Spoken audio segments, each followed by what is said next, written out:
سلام، حالتون چطوره؟ خوبی؟ آقا اومدیم امروز یه آب دو خیار درست کنیم. وای نگم براتون، این آب دو خیار به قدری خوشمزه است که نمیتونین تصور کنید. یعنی هر چی آب دو خیار تا الان خوردین رو بریزین دور. این مدلی که من دارم درستش میکنم درست کنید. 4-5 تا موادی که اضافه بر اون چیزایی که میریختین رو باید بریزین. خیلی خوشمزش میکنه. 2-3 تاش واجبه که باشه. یعنی فقط اینو بهتون بگم وقتی خوردی باید بخوابی. آره بریم که درستش. اول از همه خیارامونو پوست میگیریم و خوردشون میکنیم.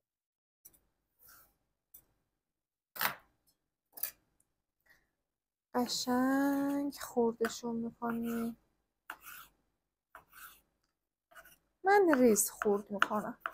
حالا بستگی داره که خودتون چقدر دوست دارین که ریز یا درشت باشه. خب میریزیم توی ظرفمون. حالا یکی از اون مواده که خیلی مهمه تو آب دو خیار پیازچه است. پیازچه ها رو خرد میکنیم. اینم میریزیم توی ظرف. خب حالا بریم سراغ سبزیش. سبزی خوردن که توش پیازچه هاش هم هست. یعنی این ساقه پیازچه هم هست. حتما برگ ترب توش باشه. ریحون، شاهی، تره و نعنای تازه. حتما باید توش نعنا تازه باشه. جدا از اینکه نعنا خشک میریزیم حتما باید نعنا تازه هم توش باشه. اینو خوردش میکنیم. بعضیا مثلا جعفری میریزن، شیبید میریزن. اصلا تو این آب دو خیار نریزیم. فقط همینایی که گفتم توش باشه. خب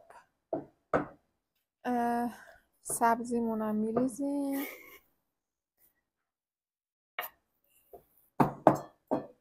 خب من روی اینو پاک کنم.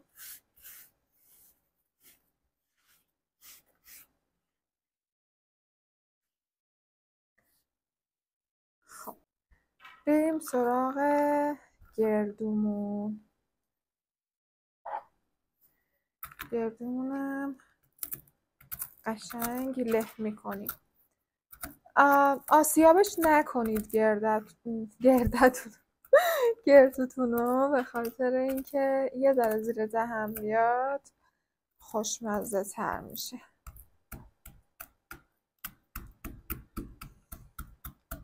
من میکوبیم. خب گردو هم میریزیم داخلش. یکی از چیزای موادایی که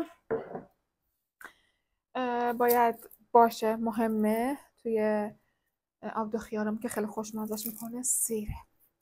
پس دومیش که متفاوت از آب دو خیارهای دیگه است سیره.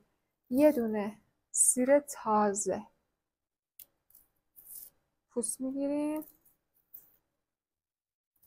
این سیر شماله.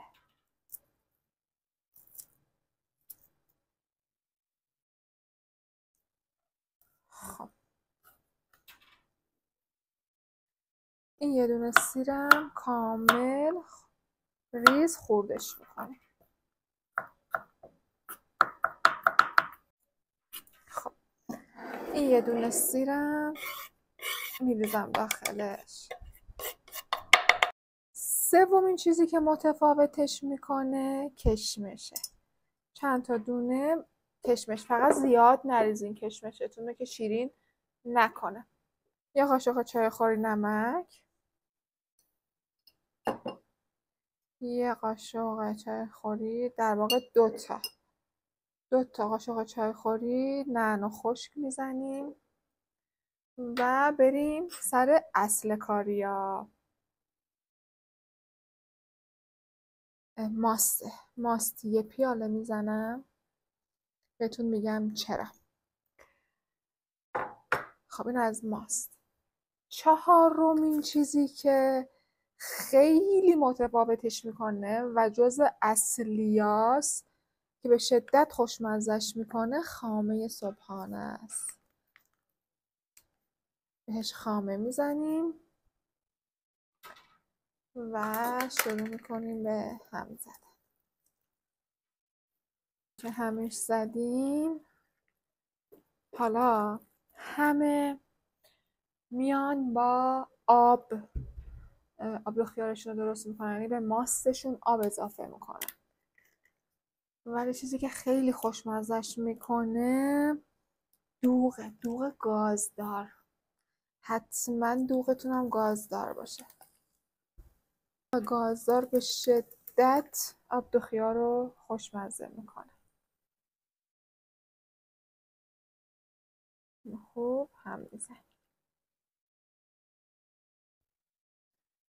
میبینیم چقدر غلیظه. یه کوچولو دیگه این دوغ میخواد.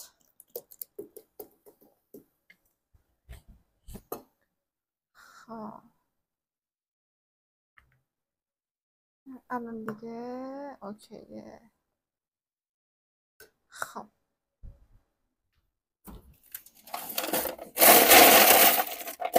یخ فراموش نشه که آب دو خیار خنکش میچسبه. بذاریم چند دقیقه بمونه، این کفاشم میخوابه، خنک میشه، بعد سروش میکنیم. نمیدونین آب دو خیار چقدر متفاوت و خوشمزه تر از اون آب دو خیاریه که توی بچگیامون درست میکردیم. واقعا خوشمزه است. مگه میشه آب دو خیار رو با نون خشک نخورد؟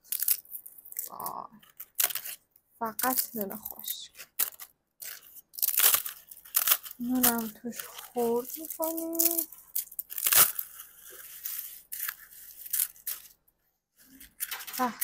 چه غلظتی، چه بویی. وای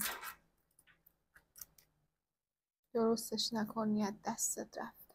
اون موقع میفهمی آب دو خیار به چی میگه. ببین منو، به این میگن آب دو خیار. تا الان هر چی آب دو خیار خوردی بریز دور، این مدلیشو درست کن.